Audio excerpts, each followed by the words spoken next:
E-commerce revenue in Kenya is expected to hit 430 billion shillings this year, driven by robust government investments in digital infrastructure that have increased internet adoption.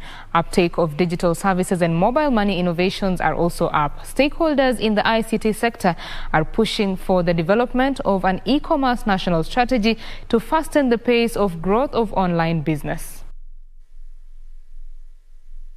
The onset of COVID-19 pandemic saw most businesses and individuals embrace online services, helping drive growth of e-commerce.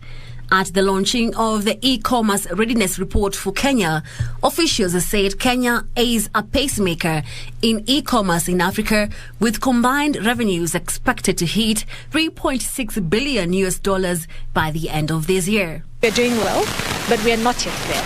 So we're asking the private sector and the government to speak to each other. The big part of the report says let's stop the silos and the silo mentality within ministries and private sector and government, and let's all sit together on the table and create a thinking platform around getting us trading on the e-commerce platform. Nonetheless, absence of a national addressing system, high cost of transactions, lack of trust and transparency among sector players are among the e-commerce challenges. What we are doing and asking ourselves is, how do we get to the last mile?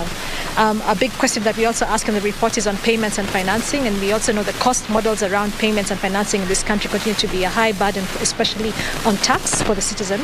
And so we need to rethink our challenges on how do we reduce the rate of taxes. Kenya is in the process of developing a national addressing framework which will anchor establishment and implementation of a cohesive and integrated national addressing system.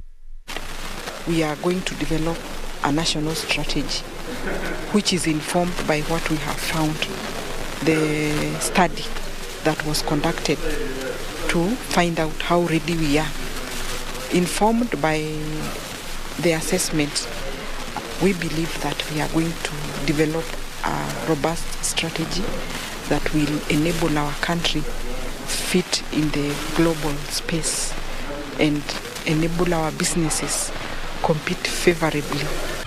E-commerce sector players are calling for development of an e-commerce national strategy to address the digital skills gap, fast-track implementation of key infrastructure projects such as national optic fiber backbone infrastructure, as well as enforce existing laws and regulations on e-commerce for desired outcomes. At the click of a button, the revenue from e-commerce is projected to hit $1.5 billion in this current financial year.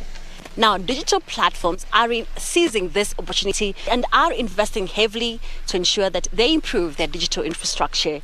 Caroline Jenga for Primetime Edition.